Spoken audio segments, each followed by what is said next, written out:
Hai teman, selamat datang di channel Sekate New. Jangan lupa pada teman-teman untuk like, komen, dan subscribe supaya tidak ketinggalan update dari channel ini. Mimin ucapkan terima kasih. Selamat menyaksikan. Sementara pihak sekolah belum bisa menghubungi nomor Cantika maupun Samia. Kedua nomor itu sedang berada di luar jangkauan. Panik, sudah pasti. Takut terjadi kesalahpahaman terhadap mereka berdua. Padahal yang terjadi pada Tegar murni karena kecelakaan. Anak itu sedang bermain di dalam kelas bersama murid lainnya di jam istirahat. Tegar main kuda-kudaan dari kursi kayu, tempat duduk gurunya. Saking kencangnya, kursi itu terhuyung ke belakang. Sementara Tegar tidak bisa mengimbangkan tubuhnya, akhirnya tubuhnya terbanting cukup keras. Sampai kepalanya berdarah. Aduh, gimana ini? Kok belum bisa sih ditelepon nomornya? Gumam Miss Selfie yang ada di tempat itu. Wajahnya panik, tak berkesudahan. Pun dengan Nathan, tak berhenti mondar-mandir di tempat itu. Sampai dokter keluar membawa kabar mencengangkan. Pasien kehabisan darah. Kita butuh pendonor darah untuk pasien, sebab stok di rumah sakit sedang kosong. Ujar perempuan itu, wajahnya sangat tegang. Kita butuh secepatnya. Tolong kabarkan pada keluarganya yang mempunyai golongan darah A+ untuk segera datang ke sini. Nathan langsung maju selangkah. Ambil darah saya, Dok. Tanpa basa-basi, ia mengulurkan tangan, siap menjadi pendonor untuk Tegar.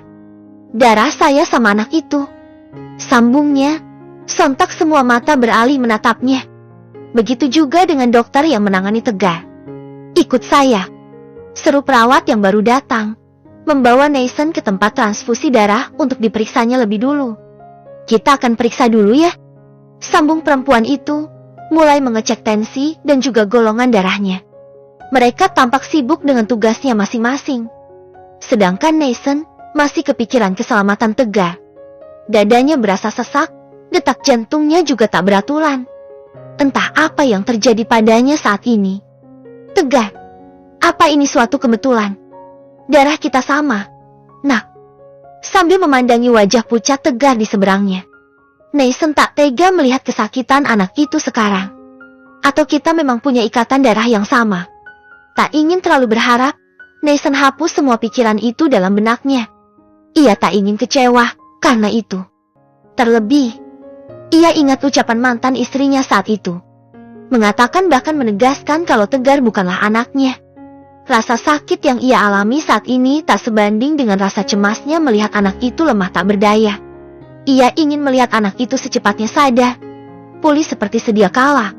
Beberapa saat kemudian, perawat datang membawa hasil dari pemeriksaan yang baru saja dilakukan, yang mengatakan kalau golongan darah mereka sama. Ada kemungkinan Tegar itu anaknya. Apa? Sus?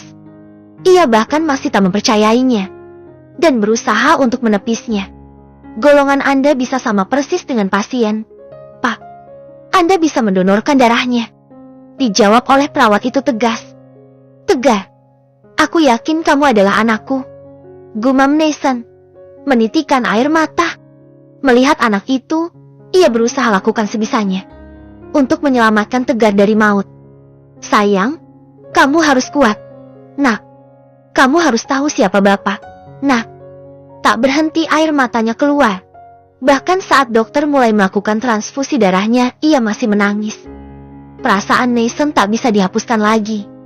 Meski tanpa melakukan tes DNA dan pengakuan dari mantan istrinya, ia sangat yakin kalau Tegar dan ia punya ikatan darah yang sama. Anak itu adalah darah dagingnya. Saya rela memberikan nyawa saya untuk anak ini, Dok. Ucapnya pilu pada dokter. Lakukan yang terbaik untuk anak saya, Dok. Emosionalnya tak lagi bisa terkontrol. Ingin secepatnya bisa melihat anak itu bangun, memeluknya dan mengatakan kalau ia adalah ayah kandungnya. Sabar ya, Pak. Harap tenang, ya, ujar dokter, berusaha melakukan yang terbaik untuk mereka berdua. Gimana? Apa darahnya sudah terpenuhi? Tanya dokter pada asistennya, masih memantau dari monitor.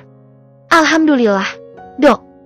Anak ini bisa melewati masa kritisnya, ujar perawat baru saja melihat ada kemajuan kondisi pasiennya. Syukurlah, alhamdulillah kita berhasil selamatkan Tegar, Pak.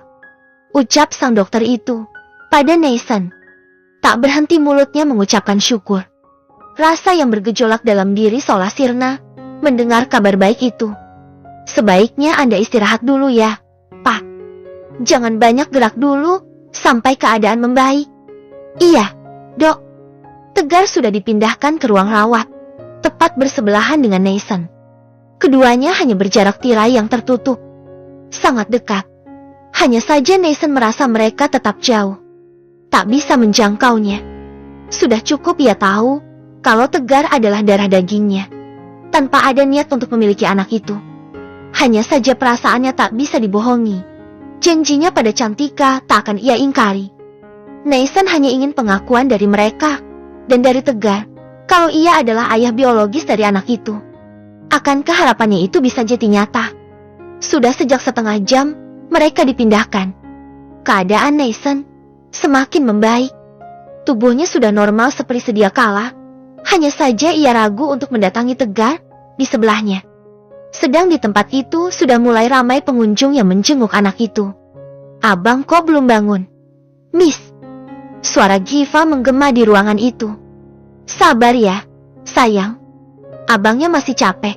Biar istirahat dulu ya. Jawab perempuan muda yang dipanggil anak itu dengan sebutan Miss. Tak berapa lama datang kepala sekolahnya. Ikut masuk ke dalam untuk melihat siswanya. Masih belum bisa dihubungi nomor orang tuanya. Tanya perempuan setengah baya pada Miss Selfie yang ada di tempat itu. Belum, Bu. Apa mungkin nomornya ganti? Enggak kok. Sahut Giva cepat. Nomornya tetap sama. Daddy and Mommy. Keduanya mengerutkan kening. Mami kan lagi sibuk di lestonya Kak Dila. Miss, kalau Daddy sibuk meeting. Imbuh Giva. Mereka mengangguk. Terlebih saat ini baru pukul 10 pagi, belum di jam istirahat. Dan anak-anak juga belum waktunya pulang.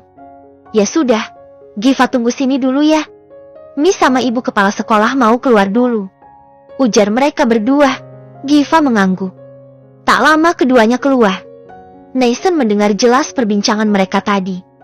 Terbesit dalam benaknya ingin masuk ke bilik sebelah. Ingin melihat langsung keadaan putranya.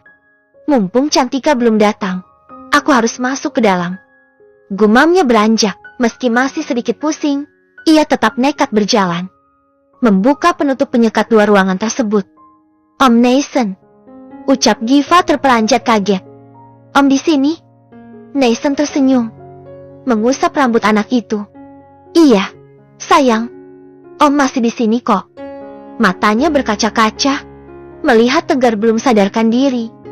Ia melangkah lebih dekat lagi, hingga bisa melihat dengan jelas wajah anak itu. Sayang, Om minta ya sama kamu. Jangan bilang Mami atau Dedi kamu ya, kalau Om ada di sini. Pintanya tak mau membuat keributan lagi dengan keluarga mantan istrinya. Iya, Om. Sahut anak itu tertunduk lesu.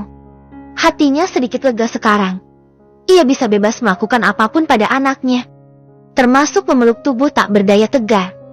Sayang, bangun, nak. Diusapnya lembut wajah anak itu oleh Nathan. Tetes demi tetes air matanya keluar, basahi wajahnya. Tegar, anakku. Bangun, sayang. Dipeluknya lagi, dikecup juga kening anaknya. 5 tahun lebih, Cantika sembunyikan Tegar darinya. Hanya karena kesalahan di masa lalunya. Tegar, bangun, nak.